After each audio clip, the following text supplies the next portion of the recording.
గుంటూరు, విజయవాడ 2 జిల్లాలని కూడా జంట నగరాలుగా ఒక మెట్రోపాలిటికల్ సిటీగా డెవలప్ అవుతున్న ఈ సమయంలో ఏదైతే హైదరాబాదులో ఒకప్పుడు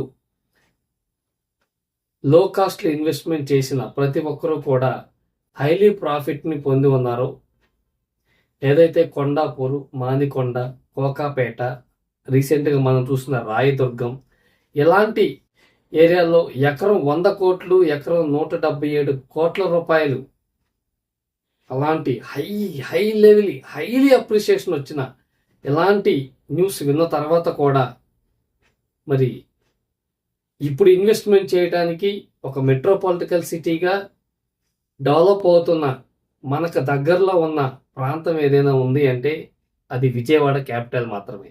అందుకే ప్రతి ఒక్కరూ కూడా అమరావతిలో ఇన్వెస్ట్మెంట్ చేయడానికి చాలామంది ఆసక్తి చూపుతున్నారు. బెంగళూరు, అలాగే హైదరాబాదు, వైజాగ్, ఈ విజయవాడ చుట్టుపక్కల ప్రాంతాల నుంచి మినిమం 500 కిలోమీటర్స్ రేడియస్లో ఉన్న ప్రజలు ప్రతి ఒక్కరూ కూడా, అంతేకాదండి యుఎస్లో ఉన్నవారు కూడా చాలామంది విజయవాడలో ఇన్వెస్ట్మెంట్ చేయడానికి ఆసక్తి చూపుతున్నారు. కారణం ఏంటంటే ఇప్పుడు గజం విలువ చాలా తక్కువ రేట్లో వస్తుంది. ఒక 5 ఇయర్స్ తర్వాత దాని అప్రిషియేషన్ లెవెల్ అనేది ఏ రేంజ్లో ఉంటుందో ఆల్రెడీ ఇప్పుడు మెట్రోపాలిటికల్ సిటీగా డెవలప్ అయిన బెంగళూరు, హైదరాబాద్ లాంటి ఏరియాల్లో నివసిస్తున్న ప్రజలకు మాత్రమే తెలుసు. ఇప్పుడు వచ్చిన అవకాశం మళ్ళీ వస్తుందని నమ్మకం లేదు. ఒక్కసారి మాత్రమే రాజధాని ప్రాంతంగా డెవలప్ అవుతుంది.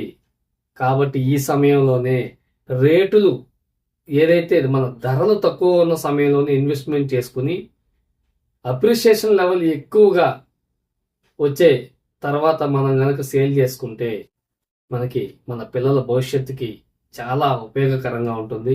ప్రతి ఒక్కరూ కూడా ఆలోచించండి. మీకు ఏదైనా డీటెయిల్స్ కావాలంటే కూడా స్క్రీన్ మీద కనిపిస్తున్న నెంబర్కి కాల్ చేయండి. మీకు కంప్లీట్గా అయితే నేను డీటెయిల్స్ అందిస్తానండి. Thanks for watching. Thank you so much. Wish you health and wish you wealth.